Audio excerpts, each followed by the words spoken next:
tried to warn them. They didn't listen. Yeah! Every week, the Hoffman Show goes into the belly of the beast. We read those comments, baby. Never read the comments. All right, Anthony, you ready to do this? We're a radio show. Typically, a yes or no verbally helps. Oh, yeah, my bad. Yes, I am ready. I'm glad that you do enjoy this beat, though. Anthony, getting down for the radio audience that can't see him. This is why you watch on YouTube. And first of all, a shout out to everyone who watched Never Read the Comments back on YouTube on demand last week and left us the cheers beers emoji. Many of you got through the video and left that kind of Easter egg style comment. So that was fun, Anthony, to see kind of those appear throughout the week as people checked out the segment. But what we do is we take the best of this radio show. We put it on YouTube at Craig Hoffman and at the Team 980. We take the comments that you leave on those on-demand videos, and then we read and respond to them here on the Hoffman Show. And then, of course, we take this and post it for people to watch on demand, and we repeat the process next week. So, without further ado, let's dive into the comments. And there was a lot of feedback, as there usually is, on Overreaction Tuesday with Linnell. And someone said, weird. Someone once told me he, meaning Sam Howell, was holding the Commanders' offense back. Just a few weeks later, we're asking if he's top 10. Of course, a couple weeks ago, the headline that I actually didn't like from Linnell, but it's called Overreaction Tuesday, so, get with the segment, is that Sam Howell was holding the offense back.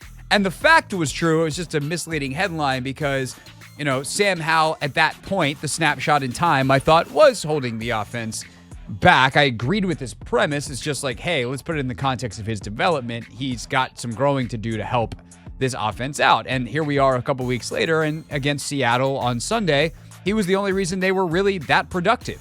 He really was a one-man show for a lot of that game, creating the only big explosive plays that they had. And so, someone once told me he was holding back. Now, a few weeks later, we're doing this. And it's like, yeah, they played more games. Everything that happens in terms of the analysis is a snapshot in time. Where are we right now? Unless we're projecting forward. But even then, we're projecting forward based off what we know right now. And I said some version of that, to which NG Gamer NB6BU, same person, says that was a cop-out response. 3 more games where Sam showed the same potential he showed all year, minus the Buffalo game. Every single game he has played, we have seen his future potential. We have seen his accuracy. We've seen what he can do with a clean pocket. We have seen his playmaking ability. We all know most of his issues were related to his O-line. Of course, he was bound to progress as the season went on and became more comfortable. What mattered most was he showed that early on with the lack of O-line he had around him. At no point this season was he, quote-unquote, holding us back. The entire fan base saw it. All the national media talked about it. I get you guys need controversial headlines to get people to click on your videos, but don't sit there and act like Linnell wasn't completely wrong with his assessment, as he so clearly was. You yourself said it was a bad headline, and it was clickbaity, and referenced how Sam has elevated this offense. One, this is becoming my least favorite type of comment, Anthony. I cannot stand when people in some kind of argument against me say, exactly as you said. Yeah, I said it. Anthony, your name is Anthony Haney. Yes, I know that, Craig. No, your name is Anthony Haney the third. The third. Like, what are you doing? Also, the idea, I'm going to say this once and for all. That's not once and for all. I'm going to have to say it every week until the end of time. The idea that the offensive line has changed, the play has changed dramatically, is wrong. Pretend my face just turned into that SpongeBob meme that's like, wrong, with 1,000 O's that exit his mouth. The pressure rates are almost the exact same. Yes, as when Nick Gates was there. Yes, as when Sadiq Charles was there. They're almost the exact same. The difference is Sam has grown and is now able to avoid sacks at a significantly higher rate than he did earlier in the season. Hence, earlier in the season, his inability to avoid sacks was holding the offense back at that point in time, while he also showed a lot of future potential. Now, that potential is able to shine into production, which is why he has 3 straight 300-yard games, because he's not taking the bleeping sacks. I don't know why we have to explain this to so many people over and over and over again. But them's the facts, man. We don't watch the tape for funsies. We do it because it's our job and we actually know what we're talking about. The end on that one. You know what we're probably going to do next week during this segment? Talk about Sam Howell. Yep. And Taking the the sacks. same stupid comments. Yep, pretty much. You can just not leave that one. That would be cool. All right, continuing on, never read the comments. Let's see. This was in response to our guy Lap called in yesterday, and we talked a little bit about the Commanders and the state of it. And I really like this comment from Jerry Dixon, 8135. Jerry says, the comment about Rivera not caring isn't true. However, I can understand how many fans could feel that way. He rarely shows emotion after tough losses and always appears to stand there with no expression on the sideline. That probably doesn't mean anything, and perhaps he is going crazy on the inside. For me, the worst was when Rivera at halftime of the Bears game told the sideline reporter that he would not address the team at halftime, but rather let the players talk amongst themselves. Regardless of what he would do at halftime, he probably should have just kept his mouth shut. Also, and this is the part that I think is most important, if Rivera had a better track record, then he could probably likely get away with a lot more. Working on 10 non-winning seasons out of 13 is beyond embarrassing. Hopefully things change dramatically this offseason. I do think that that part is safe. I do think there will be dramatic changes this offseason. But I think it's important to point out, like, it's not like Ron doesn't care. Although at times it's like, hey, man, shouldn't caring look more like you care on the sidelines and the passion? But like I've been in the room with Rivera after a game, after these losses in the post game. He's steamed up inside, and he does care. The problem is, I think the last part. This will be 13 seasons as a head coach in the NFL. 10 of them are under 500. It is somewhat remarkable he has had the job as long as he's had. Both jobs, Carolina and here, as long as he has. The reputation of Rivera as like a competent, maybe even good NFL head coach is just not anything that matches with the record.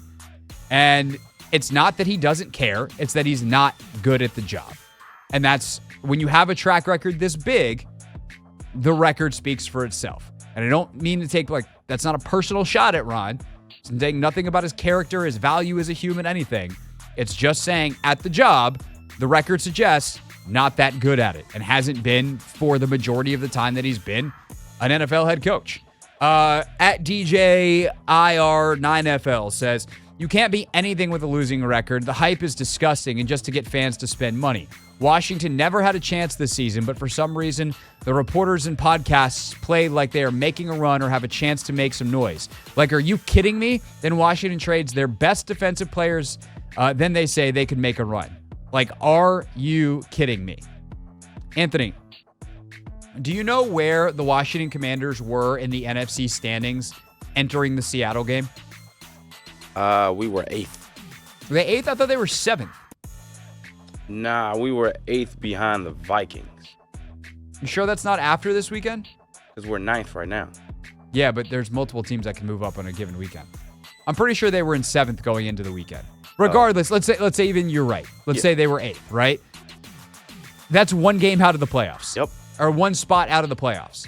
So yeah, if they had gone to Seattle, they're in position, and they've got the Giants coming up. They could have had a nice cushion going into the end of this incredibly difficult stretch of Dallas, Miami coming up.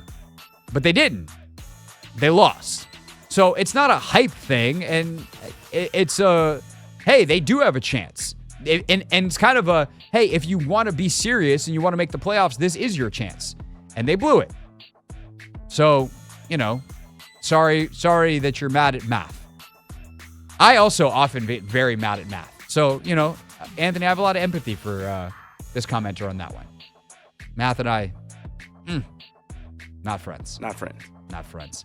Continuing on, never read the comments. This one from Wild Bill 0072. Oh, Wild Bill. 4 years of the defense giving up the same big plays. Same 4 years of the DBs making the same mistakes. Same 4 years of the defense missing tackles, making the same dumb penalties, and having the refs make horrendous calls. All but the last are laid at the feet of Jack Del Rio and his coaching staff. Either the coaches are not teaching, not correcting, or not leading the defensive players in a manner where they haven't even gotten better. Why? I don't know, but apparently neither do they. And I think, like, what's crazy about this year is, and Sam 48 wrote about this in the post today, like, they've always been able to figure it out every single year. Like, they did finish top 10 defensively in multiple of the last 4 years. It doesn't feel that way because they always start horrendously, but they turn it around so dramatically that by the end, the numbers actually look decent by the end. And if you want to take like the back half of the season, they've been a top 5 unit in some of those stretches. This year, it's not happening. And the fact that I think that's not like to excuse Del Rio, because it's a lot of the same players. And I think that's what's so incredibly frustrating is with so many of the same players. And this year, they've got more continuity than they ever had before. Like the safeties were the same, the linebackers are the same, Jamin's in the same spot, the D-line, you had the guys that have been here forever, and a lot of the same depth pieces, and they couldn't figure out how to play. And it's like, what are you doing from a teaching standpoint that you can't get the execution to be where you need it to be? Or are you that bad schematically? And I think the other point that I like here is like it's Del Rio and the staff, which he hired. So we're headed towards change this offseason, which brings us to our next set of comments, starting with this one that I like a lot from Glenn Smith, 491, who's a frequent commenter and watcher. Glenn, appreciate it. Thank you. I do not understand why people want to fire Ron now. Ron should be gone after the season, but the only reason you fire a coach in season is when your coach is toxic to the current players. Have not heard anything on that front. I think that is true, and I think that Ron still, I don't know, like he has the locker room wrapped around his finger, but you certainly haven't heard anything bad, which gets us to these comments. RODEDATX2 says, what is Josh Harris waiting for? It's his team. Ron isn't the coach for next season. They aren't making the playoffs. Ron isn't even trying to do anything differently. The defense is 31st in the NFL. Why haven't there been any firings? Come on, finally put an end to the Dan Snyder era. And I get that feeling-wise, like, why fire someone? We need a head on a platter. I get that emotionally, but I actually don't think it accomplishes anything, which is highlighted. I responded to that. And then same commenter said, I just think some use can be made out of the remaining season, staff evaluation-wise. Make off-season decisions easier by elevating some folks today and seeing what you have or don't in the building. What's to lose? Love your show, by the way. First of all, thank you. So kind. Second, to the point. I've said this before, but I'll reemphasize it here. Elevating someone mid-season is different than giving them the job. It actually gives you a false impression of what they are in a role. Because so much of coaching, so much of what you do in the NFL is about how you build something in the offseason. For instance, how you install your offense in the offseason to be a certain way in the season. So part of the Commanders' issue, in my opinion right now, is they don't run the ball enough or effectively. And they would run it more if they ran it more effectively. But they spent basically 0 time on the field in the spring installing the run game. And then in training camp, they spent minimal time installing the run game. And so their excuse for not wanting to run it more is like, we don't really do that very much. And it's like, well, whose decision was that? And that's reflective of Eric Bieniemy as an offensive coordinator and the way he thinks about the game, or at least he thought about this season. Maybe if he has another season next year, he'll do it differently. But that tells me something. And elevating, how he would organize the offseason and practices and schematics and who he would hire by elevating him to head coach now, you don't find out any of that stuff. Would you get some difference? Yes. Would you get a slightly better view? Yes. But it is a terribly incomplete picture when you have someone doing the job on an interim basis. So that's that. And in terms of what's to lose, you have the loss of focus on the job at hand, which the biggest firing would be Rivera. You'd elevate EB to head coach. EB's not going to be able to fix your defense, I would think. And EB needs to be able to spend his time as OC because he's already struggling to do everything he can at that. Maybe struggling is even too strong if you want to be kind to him. He is trying to figure out how to optimize his time as offensive coordinator, and he's in the middle of a growth process with a young quarterback. I'd rather let him focus on that. And the deterioration you would see in his job doing that, I think would be real if you made him the head coach. Which is a good reminder, by the way, from blah-de-blah 0007. It's a very odd James Bond offshoot. I'll take the fork where the QB seems like he's pretty good and is growing, but the D struggles over the opposite. I agree with that. Definitely, it's a good reminder to be like, well, if you're going to have the season go down the tubes one way, this is actually a pretty good way for it to go down.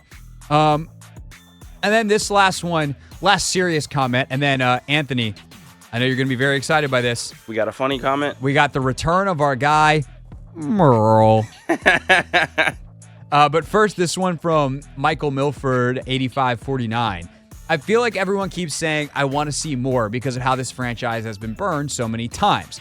Everyone else already wants to call CJ Stroud MVP. The difference is people make a lot out of a draft pick. And here's what I would say. I would counter your argument with a question, Michael. Why was CJ Stroud a number 2 overall pick? Because people thought, based off of what he was really good. He's doing the things that we thought he would do. So there's no reason to question it. Sam Howell was a 5th-round pick because there were real questions about his ability to do it at this level, from avoiding pressure and not taking sacks to can he succeed and see the field properly at his height?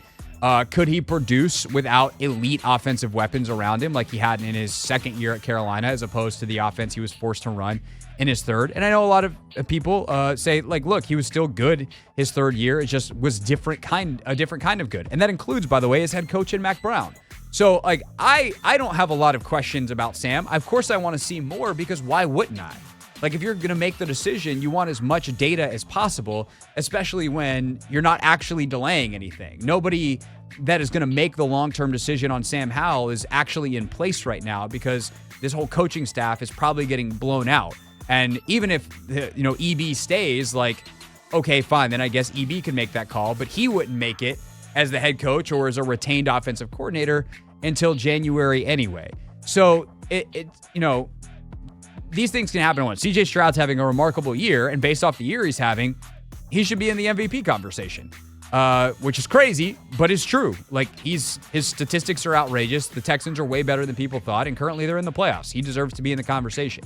Sam is also playing better than a lot of people expected, but it's a growth trajectory, and by the way, he is not playing to the level CJ Stroud is, and it's actually not close. Is he playing way better than basically every other young quarterback? Yeah, probably. But I also think that, like, you take a look under the hood at some of the advanced numbers, and it's like, if your whole thing with Sam Howell is he's leading the NFL in passing, your argument's actually pretty hollow. Again, I like Sam. I think he's going to be the guy. I've seen a lot that I really, really like. But to pretend like there isn't room for growth is crazy. So, like, and inaccurate. So let's continue to watch him grow and just enjoy that process. All right, which brings us, last but not least, to Merle Garrett, 9120, frequent commenter and a fantastic sport, said, let Ron finish the season, then transfer power to EB. For those who thinks it won't be EB, use critical thinking skills. Do you think he would come here if he wasn't promised to be the next head coach with a staff that was on the hot seat? I asked Merle, do you, promised by who? And Merle's response was that if I didn't think that Josh Harris was talking to people around Ashburn before he officially took the ownership on July 20th, then I was crazy. Anthony, do you remember when Eric Bieniemy was hired? Late February, early March. Yeah, it was after the Super Bowl last year. 2 weeks after the Super Bowl, or 1 week or something like that. Yeah, it was February of last year. Yeah. Do you remember? Actually, it might have been later than that. It was like really late. or maybe it was like they hadn't hired an O-line coach or something like that. But like it was February of last year, I'm pretty sure, right? When did Josh Harris win the bidding for the team? The July. No, not May. finalize the sale. Oh, May.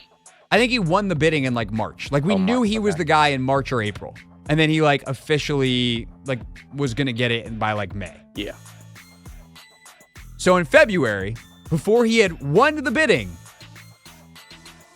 Merle says he got a promise or gave a promise to EB. Wow. Crazy. Merle. All right, you, like Merle, can leave your comments at Craig Hoffman on any of our YouTube videos, and we pick out some of the best or worst, and we comment on them here on the Team 980.